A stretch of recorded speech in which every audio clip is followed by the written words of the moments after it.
Welcome to the Bodacious Women in Cannabis podcast, the show where the bold and brilliant women cannabis business leaders share their journey and their expertise. Here's your host, Susan Burns. I'm Susan Burns, your podcast host and your on-call business lawyer and founder of the boutique law firm S. Burns Legal. We're located in St. Paul, Minnesota, and we support Bodacious women in business on their journeys to success. Today, we are talking with Maggie Wilson. She's the Chief Marketing Officer of a brilliant company called Fruit Slabs. And as part of her journey in the cannabis industry, she created the very first cannabis tarot deck, which is awesome. And she's going to tell us a little bit more about that as we go along. But I'm so excited to talk with you again today, Maggie. Welcome. Thank you so much for having me, Susan. It is wonderful to be here. Yeah, it's good. It's good.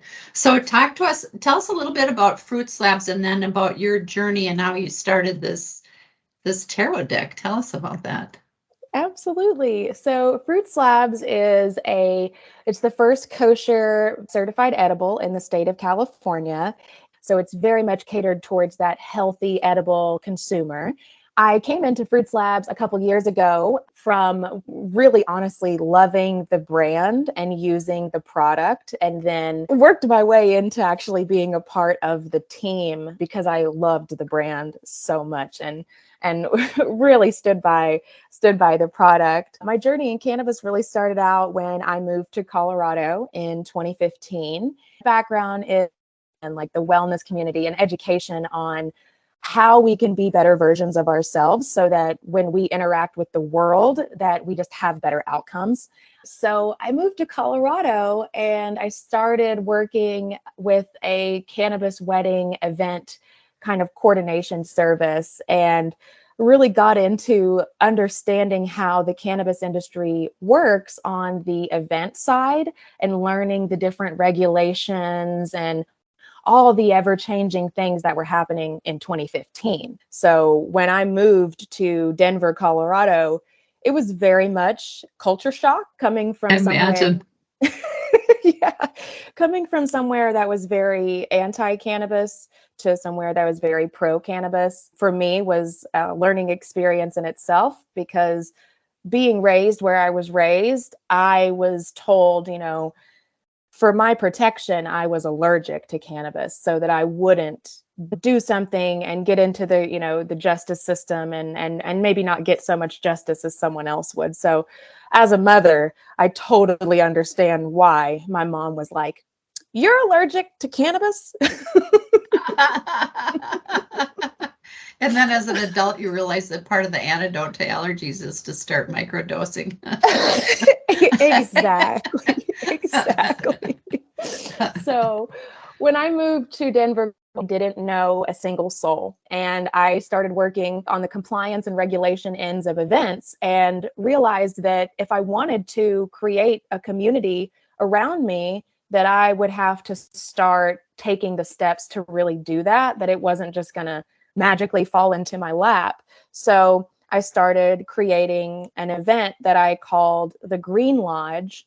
And it was a space where women could come once a month and do kind of intensive spiritual work for about 2 hours. We would combine cannabis in different ways. And it was very much centered around how you can use cannabis in a way that is more self-care and a little bit on your spiritual path. And for me, I had been a Reiki master going on about 6 years at that point. So I really wanted to combine the aspect of using cannabis and understanding your own energetic vibration and then really working from there. So I wanted to build this relationship with the plant and other women, because being a mother and having the stigma of, in 2015, there was so much talk still about how do we know that smoking is not so harmful? And the new products were really just kind of rolling out into the market of how you could medicate in other ways that weren't necessarily smoking. So for me, I really wanted to create a space that I could come to with different women and men that wanted to do this work with the plant, but also wanted to, find out all these amazing companies that are doing these revolutionary things with cannabinoids. So each month would be centered around the moon and the aspects of the medicine of that moon. And then I would reach out to different cannabis brands based on the work that we were going to be doing, and have like a tea company come or a salve company come, and really just started to create this community of women that really liked to combine cannabis and Reiki and cannabis and metaphysics. That sounds so awesome, Maggie. So, that sounds great. It was, and it still is, some of my dearest friends I've met at those events, just women who were like, I felt really called to come to this. I've never been to something like this, and just like took a chance on themselves and me. So it was really just like a bittersweet moment of being like, wow, okay, I did this. And, now I've created a community of women that are not only educating themselves, but they're going out and they're educating their families and their mothers and their grandparents. So the idea of bringing people together under the plant was really special for me, because I went from being so anti-cannabis in Tennessee and not understanding that I had a lot of fear-based programming around the plant, and coming to the other side and being like, wow, what other fearful programming am I just accepting because that's what's been told to me? And I really brought that into my workshops, because I wanted people to understand that some of the things that we're afraid of, or the things that society tells us are bad, are actually the things that can help us be the best versions of ourselves, including cannabis. There you go. So I started doing those events, and then I brought the event to California. And when I came to California, I had like a full coming to like, this is where I need to be moment. This is the place I'm supposed to be. I always knew I wanted to eventually live in California, even from a very young age. I started reaching out to other brands, taking on other positions, and really just trying to work my way into a position that I could help more people. And so I started my events in 2017.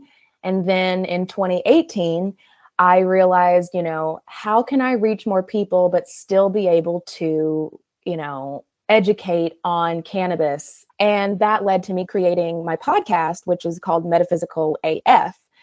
Being like, okay, let's try this out. And then I got such great feedback from my friends and the people that I knew that were like, I had no idea that I had this part of me that, I always just pushed it away, or I just thought it was, not important. So that really fueled me to keep going and to keep this cannabis metaphysics education kind of momentum, kind of keeping and, keep moving. Like I like to say, like a good avalanche. Nice. And that led me to, going to different events and being at different places around different people. And I went to the Emerald Cup at the end of 2017. And that's where I met the Fruit Slabs team. And I was having, my own medical issues, and knew my friends that were having medical issues, and this alternative edible option that wasn't coated in sugar. So I was like, wow, this is the product that I didn't think existed. How can I cater things around this product that I'm already doing? So I started using it in meditation, and using it in my events, and using it to just kind of write about, to talk to people about, if you want to have a connection with this plant, here's a great medium if you don't want to smoke. And, kind of through that, I create this tarot deck, because I wanted people to come into the event and have kind of an overarching of what they needed to focus on, because a lot of the times I feel like we get overwhelmed with all the information that is presented to us.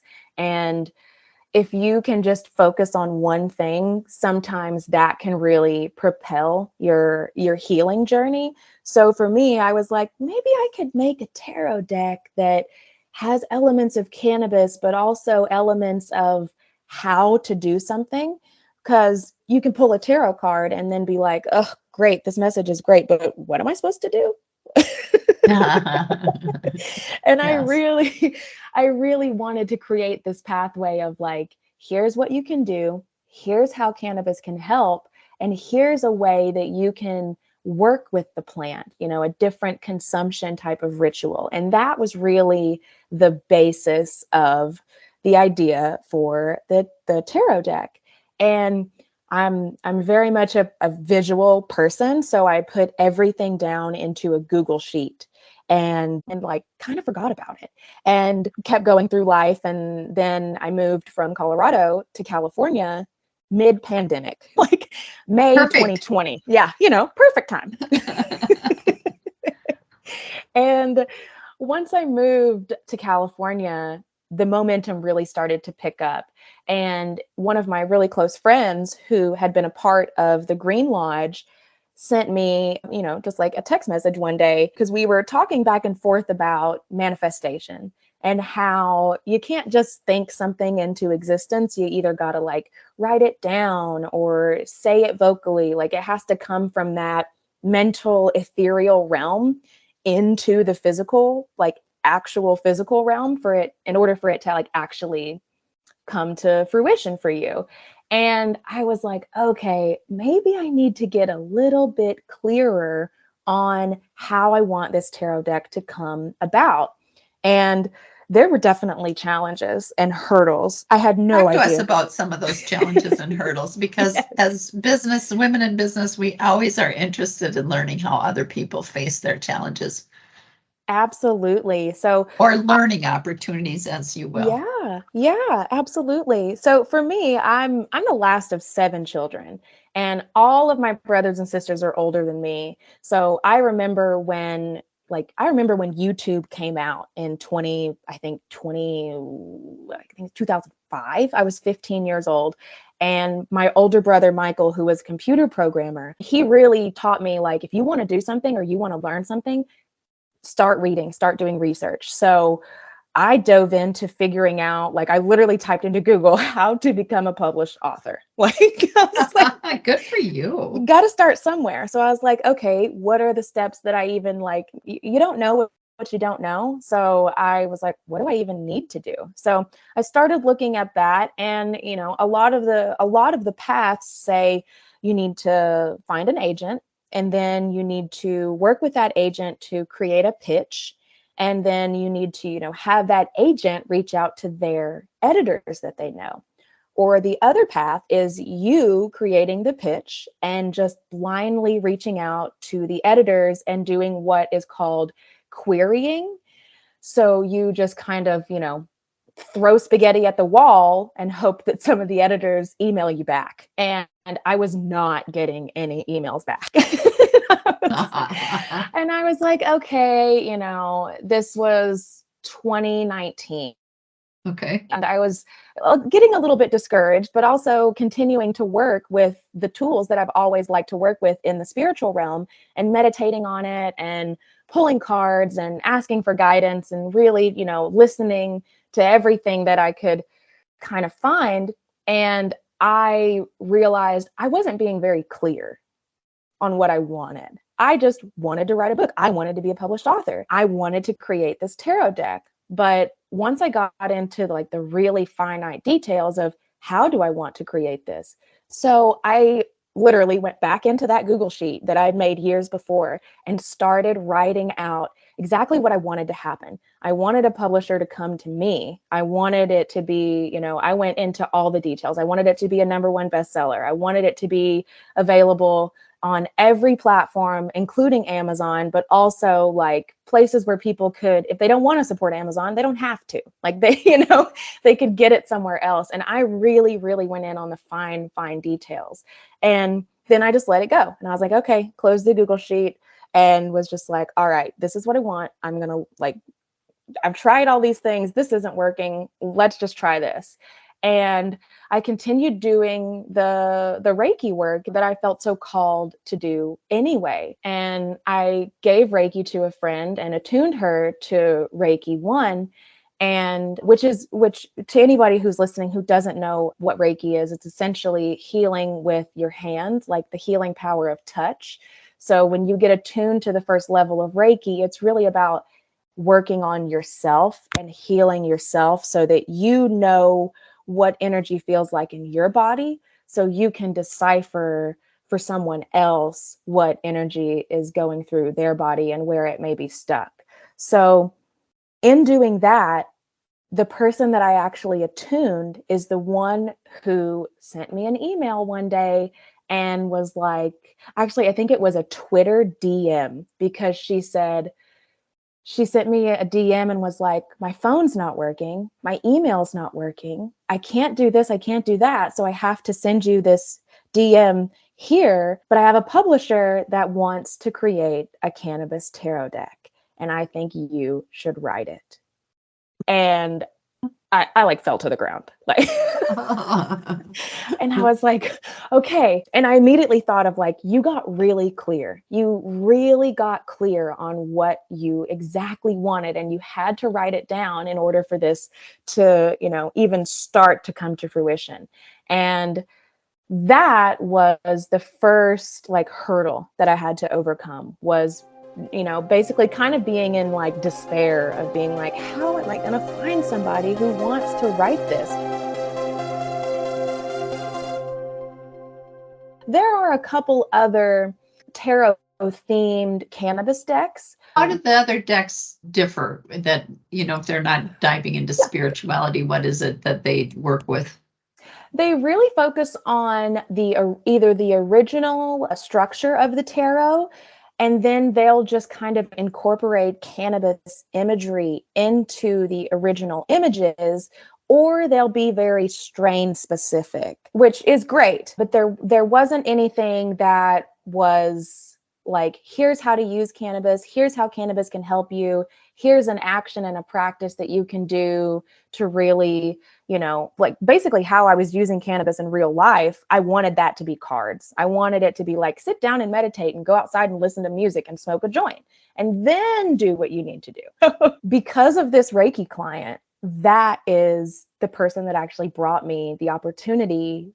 And luckily, she not only connected me to the publishing house, she connected me to her agent, who never charged me for anything, but sent me like templates of how to create the perfect pitch for a publisher, like detailed everything.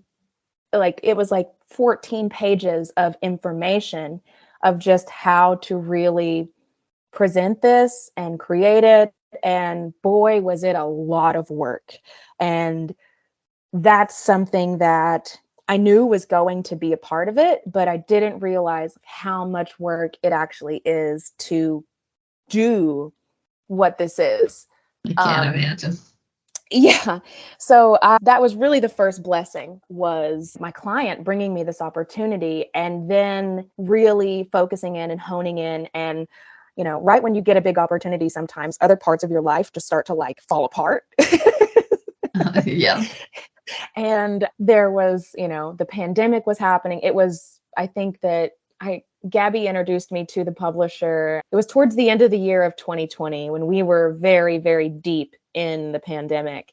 And I remember having the first meeting with them in 2021 in January, and them really just being blown away because I had created an entire pitch of what this cannabis tarot deck was going to look like, what it was going to do. And I even created like a visual representation to them over Zoom. And they were just like aghast. They were just like, oh my God, this is incredible. Let's do it. And we started the process, started kind of fleshing things out. And I went back to that same Google sheet that I made in 2017 and like made a copy of it and just started writing. And they gave me a certain amount of time for when they wanted to publish it. And I was so inspired that I really finished the book about 2 months earlier than they expected. And, one You're of the a dream biggest client. Yeah. One of the biggest challenges for me was, finding the time to write every day, because I was also working with Fruit Slabs and came on as their marketing officer and realized, well, cannabis marketing is way different than, the marketing I'm going to have to do for my tarot deck. Like, yes, especially with all the completely. restrictions. Exactly. So that was a really fun experience and like kind of learning curve of how to like, okay, you wanted this. Now you have to like really do the work to really bring it to completion. But, I really attribute it to moving to Colorado and wanting to create this space that was educational around cannabis and spirituality really led to this deck being created. I absolutely love this deck, and I'm going to try not to cry when I deliver this because it's such a wonderful thing. I was adopted, I'm the youngest of 7 children, but I was adopted into this family. And as I was doing the research on these different, like trying to find research on cannabis in ancient cultures is very difficult. So as I was looking through and doing all this research, I came across a story of a woman who like found her biological family because she went back to Africa. And I was like, you know what?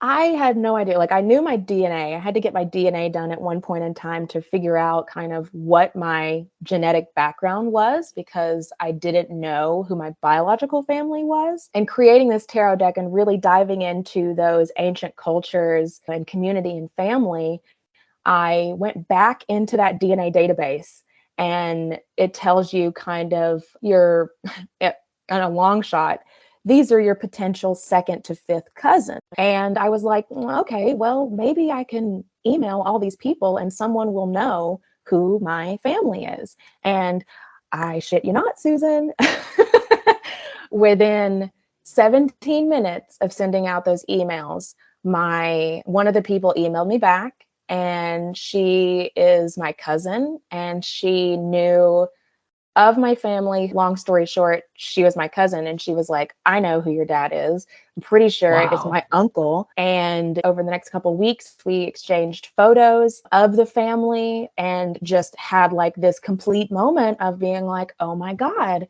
you were adopted away and we never knew you existed. So I got to meet my cousin. I got to meet my sister that I never knew. I got to meet, like not in person yet, but I got to meet my dad and my grandmother. So it was really how exciting. It really was such a wonderful experience and such a like healing experience to make this deck, because as I was doing this research, it propelled me to find my own like root. So that's your biggest unexpected benefit. So I really attribute That's so great. an incredible.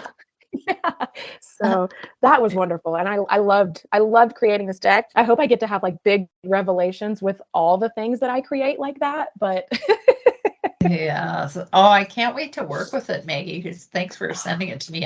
I really look forward to that. And I noticed when you said, it's interesting because you said when you sent out the email about your genetics, and you noted that it was 17 minutes that you got responses, and 1 in 7 is 8. So if you dabble in numerology at all, yes. I was like, oh, that's so perfect. Yes. Oh my gosh. Yes. That's so amazing. Well, I think our listeners might have an idea about this, but what makes you uniquely bodacious, Maggie?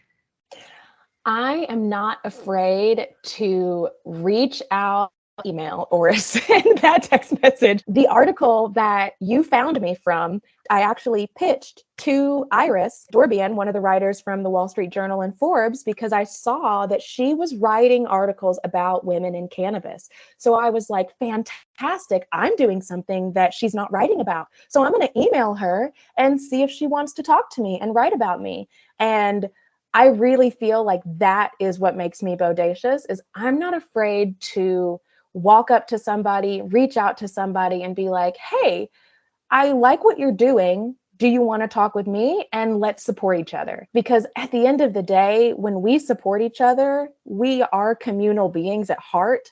We love helping each other. It is such a the state of the world and the way that we pretend to be sometimes.